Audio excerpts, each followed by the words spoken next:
얼마 전에 한 분이 댓글에 이런 질문을 주셨습니다. 목사님, 바울 당시에는 통역이 가능한 방언이 있다고 들었습니다. 이것은 일반 방언과 어떤 차이가 있나요?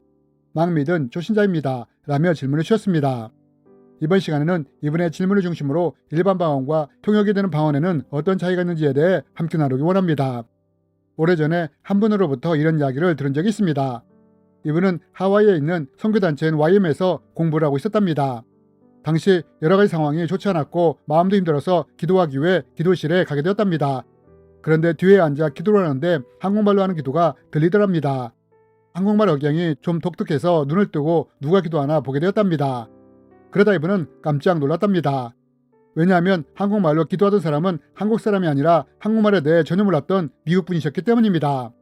이분은 이것을 보면서 충격을 받았고 당시 힘들고 어려웠는데 이것을 보며 큰 위로와 믿음을 얻게 되었다고 했습니다. 여러분, 방언은 기도의 언어입니다. 기도를 돕기 위해 성령님이 주시는 기도의 언어인 것입니다. 그러나 이런 방언 중에는 알아들을 수 있는 방언이 있는 반면 반대로 알아듣지 못하는 방언이 있다는 것입니다. 그럼 여러분, 왜 방언에 이런 차이가 있고 우리는 이것을 어떻게 이해해야 할까요? 이제부터 이에 대해 말씀드리기 원합니다.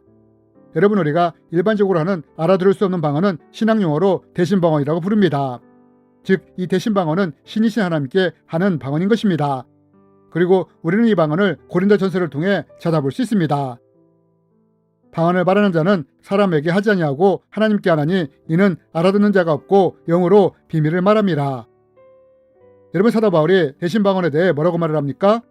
이 대신방언은 내 영이 하나님께 하는 것이며 또 이것을 알아듣는 자가 없다고 말을 합니다.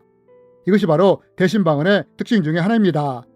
그렇다면 여러분, 왜 방언에는 이렇게 우리가 알아들을 수 없는 방언이 있는 반면 알아들을 수 있는 방언도 있는데, 그러면 이 방언은 무엇이며 왜 하나님은 이런 방언을 허락하시는 걸까요?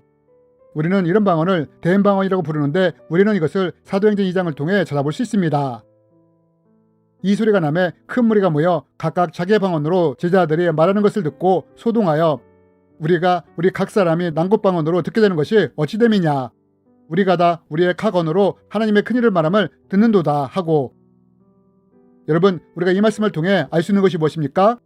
제자들이 방언으로 기도할 때 이때 이 방언을 알아듣는 사람들이 있었다는 것을 알 수 있습니다.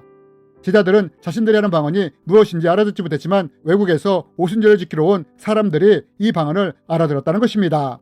마치 앞에서 미국분이 자신도 알지 못하는 한국말로 기도를 했는데 뒤에 있던 한국분이 이 방언을 알아들은 것처럼 말입니다. 뿐만 아니라 우리는 또 방언을 알아들을 때가 있는데, 그러면 우리가 또한 어떨 때 방언을 알아들을 수 있느냐? 이것은 저절로 알아지는 방언이 아니라 이 방언을 통변한 자가 있을 때 우리는 방언의 내용을 알아들을 수 있게 됩니다. 사도 바울은 이 방언 통변에 대해 이렇게 말을 합니다. 만일 누가 방언으로 말하거든 두 사람이나 많아야 세 사람이 차례를 따라하고 한 사람이 동역할 것이요. 여러분, 우리는 또 이 말씀을 통해 무엇을 알 수 있습니까? 방언 중에는 저절로 알 수 있는 방언이 있는 반면 또한 통변자의 통역을 통해 방언을 알아들을 수 있다는 것입니다. 그렇다면 여러분, 이렇듯 방언에는 하나님만 알아들을 수 있는 대신 방언이 있는 반면 또 사람이 알아들을 수 있는 대인 방언이 있는데, 그럼 왜 하나님은 어느 때는 방언을 알아듣게 하시고 또 어느 때는 알아듣지 못해도 그냥 두시는 걸까요? 여러분, 하나님은 이런 경우일 때 우리로 하여금 방언을 알아듣게 하실 수 있습니다. 사도행전에 보면 오순절 마가다락방에 모였던 사람들은 성령이 임하면서 방언을 받았습니다. 그런데 방언을 하던 사람들은 정작 자신의 방언을 알아듣지 못했지만 외국에서 온 사람들은 이 방언을 알아들었습니다. 성경이 이에 대해 이렇게 말을 하고 있지 않습니까? 우리는 바데인과 메데인과 엘람인과 또 메소포타미아, 유대와 갑바도기아, 본도와 아시아, 부르기아와 밤빌리아, 애국가 및 구레네에 가까운 리비아, 여러 지방에 사는 사람들과 로마로부터 온 나그네 곧 유대인과 유대교에 들어온 사람들과 그레데인과 아라비아인들이라. 우리가 다 우리의 각 언어로 하나님의 큰일을 말함을 듣는도다 하고. 여러분, 우리는 이 말씀을 통해 어떤 특정한 사람들이 방언을 알아들었다는 것을 알 수 있습니다. 그러면 여러분, 정작 제자들은 자신의 방언을 알아듣지 못했는데 왜 하나님은 어떤 특정한 사람들에게는 이 방언을 알아듣게 하신 걸까요? 그것은 하나님이 누군가에게 하나님에 대한 믿음을 심어주기 위해 이렇게 하실 수 있다는 것입니다. 저는 선교지에서 현지인들을 위해 기도를 해준 적이 있습니다. 그러나 당시 저는 현지어를 할 줄 몰랐기에 어쩔 수 없이 방언으로 기도를 해준 적이 있습니다. 그런데 방언으로 기도를 하는데 현지인이 강하게 흐느끼며 눈물을 흘리는 것을 보게 되었습니다.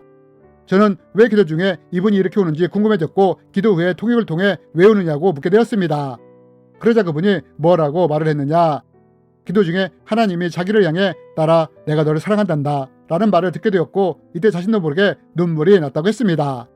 저는 방언을 알아듣지 못했지만 현지인은 알아들은 것입니다. 여러분, 하나님이 어느 때 방언을 알아듣게 하실 수 있느냐? 듣는 자로 하여금 하나님에 대한 믿음을 세워주시기 원할 때 이렇게 하실 수 있다는 것입니다. 여러분, 외국에서 오순절을 지키러 온 사람들이 방언을 통해 무엇을 들었다고 합니까? 하나님의 큰일 행하심을 들었다고 하지 않습니까? 이렇듯 하나님은 누군가의 믿음을 세워주시기 원할 때 이렇게 방언을 알아듣도록 하실 수 있다는 것입니다.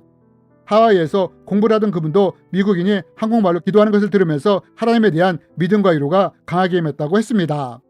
이렇듯 하나님은 누군가에게 하나님에 대한 믿음을 세우고자 하실 때 대인 방언을 사용하실 수 있다는 것입니다.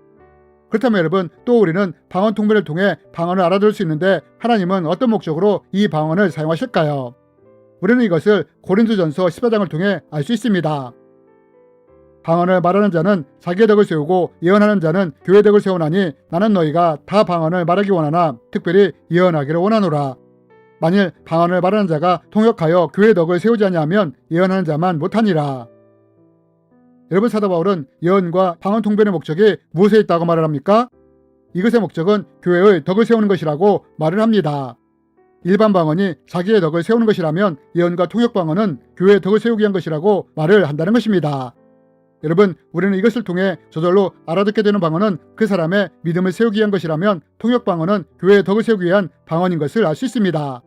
즉 하나님이 교회 공동체의 덕을 세우기 위하여 권면하며 위로하시기 위해 통역 방언을 사용하실 수 있다는 것입니다. 그러므로 우리가 저절로 알아듣게 되는 방언은 하나님에 대한 믿음을 세우기 위해 하나님이 허락하신 것이라면 통변을 통해 알아듣는 방언은 교회 공동체의 덕을 세우기 위해 하나님이 허락하시는 방언이라는 것을 알 수 있습니다. 여러분, 하나님은 이러한 것들을 위해 방언을 사용하실 수 있습니다. 만약 하나님이 나와 1대1로 관계를 맺기 원하신다면 내신 방언을 사용하시는 것입니다. 그리고 우리는 이 방언을 통해 내 영이 하나님께 기도하게 됩니다. 하지만 하나님이 누군가에게 하나님에 대한 믿음을 세우기 원하실 때는 저절로 방언을 알아듣도록 하실 수 있다는 것입니다. 오순절날 외국에서 예루살렘에 도착했던 사람들이 방언을 통해 하나님의 큰일 행하심을 듣지 않았습니까? 이렇듯 이러한 방언을 통해 방언을 듣는 사람들의 믿음을 세우실 수 있다는 것입니다. 반면 통변자를 통한 통역 방언은 개인보다 교회 공동체를 위해 사용하신다는 것입니다. 이 방언은 교회 공동체의 덕을 세우고 권면하며 위로하기 위해 사용될 수 있는 것입니다. 여러분, 이것이 바로 알아들을 수 있는 대인 방언과 알아듣지 못하는 대신 방언의 차이인 것입니다. 주님의 이름으로 여러분을 축복합니다.